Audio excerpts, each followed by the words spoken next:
और जाते जाते हमारे निज़ाम इंसाफ का क्या मामला है? कहीं कहीं आप सुनते हैं कि कभी ऐसा हुआ कि मुकदमा के तो कॉमन है ना कि मुकदमा दर्ज जो है वो दादा के ज़माने में हो तो उसका फ़ैसला आता है पोते के ज़माने में, और जनाब बंदा मर गया उसके बाद केस का फ़ैसला आया।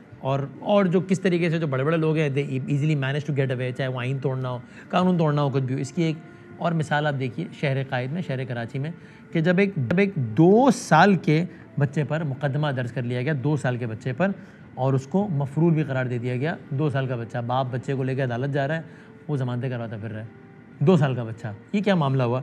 इनके जो लॉयर हैं लियाकत साहब हमारे साथ मौजूद हैं, लियाकत अली ख़ान साहब। लियाकत साहब, ये बच्चे की गिरफ्तारी का ये मामला किस तरह हुआ? बच्चे पे मुकदमे का इंदराज किस तरह हुआ? ये केस क्या था?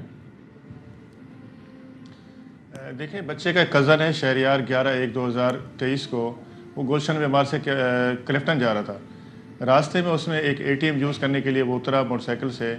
उसका एक साथ कज़न था असरान उसके साथ। वो ATM के काफ़ी रश थी तो उसका गार्ड से झगड़ा हो गया। उसके बाद बैंक वाले पकड़ के उसको थाने में ले गए।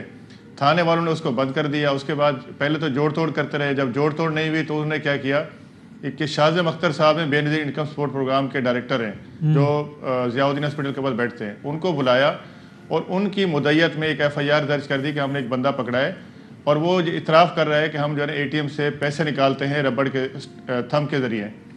उसके अंदर उन्हें शहरियार को अरेस्ट किया। इसकी इन्वेस्टिगेशन मुख्तियार तनोली साहब हैं, उनको मिली। उन्होंने उसको शदीद तशद्दुद का निशाना बनाया और उसके पेशाब से खून आने लगा। उसके बाद उसने उसके वालिदैन से रब्ता किया, उनसे उसने इलीगल ग्रेटिफिकेशन की डिमांड की, उनने नहीं दी। तो उसके बाद जो है उसने पूछा तुम्हारे और बहन भाई कितने हैं, तुम्हारे कज़न कितने हैं, तुम्हारे वालिद साहब, सब के नाम डाल दिए। तकरीबन 7 लोगों को और डाला, उनको अदम गिरफ्तार किया। उसके अंदर एक बच्चा है फ़याज़ शाह व रमज़ान शाह, जिसकी उम्र 2 साल है। मैं वसीम भाई आपको बच्चा भी दिखाता हूँ, मेरे पास मौजूद है, बच्चे को तो ले आओ।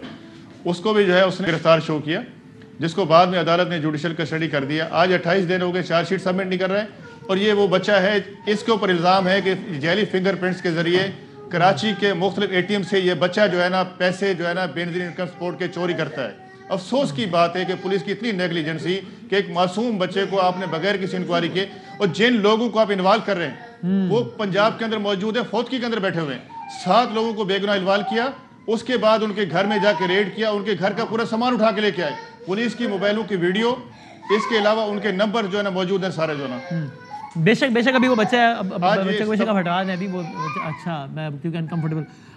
देखिए, आप देख रहे हैं ना कि ये वो बच्चा है, ये 2 साल का, इसके ऊपर जो इल्ज़ाम है, इसके ऊपर FIR दर्ज की गई। ये मफरूर है पुलिस के रिकॉर्ड में, ये पुलिस है, पुलिस के रिकॉर्ड में मफरूर है, जो कंटिन्यूसली रो रहा है आपके सामने जो ना। और ये इसका जिस मैंने कहा बच्चे को आप चुके वो, लेकिन ये बताएं कि यानी ये बच्चे का नाम इस सारे केस में आया कैसे? वो जो शख्स पकड़ा गया है उस पे यानी उसने नाम, यानी कहीं से ये बच्चे का नाम कैसे आया? मुकदमे जाना था, उस बंदे ने नाम लिया, पुलिस को कैसे पता लगा बच्चे का?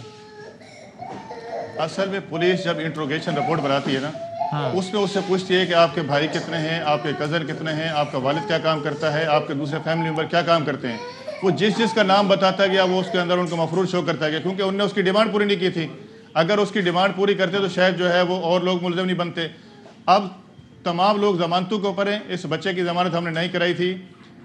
हमने आज 28 दिन गुजर गए, इसने चार्जशीट सबमिट नहीं की है। कंटिन्यूसली इनको हरास कर रहा था बच्चे के बाप को। उसके बाद जाके हमने कंसर्न जो मजिस्ट्रेट साहब है उनके पास जाके जो है शिकायत की। उन्होंने उसको बुलाया 13 फरवरी को। उन्होंने कहा आपके साथ इंसाफ होगा, आपके साथ ज्यादती हुई है। अब बात यह है कि अगर एक जमा आपने पकड़ा, हाँ, उसके साथ दूसरे को आपने इन्वॉल्व किया, बाकी उन लोगों का क्या कसूर है जो वहाँ कराची के अंदर मौजूद नहीं है, पंजाब के अंदर फौतकी में बैठे हुए हैं। आपने 7 लोग और नामालूम डाल दिए। आपने बगैर किसी सबूत के, बगैर किसी एविडेंस के इस FIR के अंदर कंप्लेनेंट खुद नहीं जानता है, इसमें उन लोगों के नाम शामिल नहीं है कि जिनके पैसे चुराए गए हैं, उनके स्टेटमेंट मौजूद नहीं है, उनके नाम मेंशन नहीं है। तो आप कैसे किसको इन्वॉल्व कर सकते हैं जो ना? आपसे कोई रिकवरी नहीं है, ATM की फुटेज तक आप पेश नहीं कर सके जो ना। बहुत शुक्रिया लियाकत साहब, ये बताने वास्ते कि ये और सिर्फ एक छोटी सी एग्जांपल है कि किस तरीके से हमारे सारे का सारा सिस्टम काम करता है, जहाँ पे बड़ा बड़ा आदमी निकल जाता है और 2 साल के बच्चे पे मुकदमा है।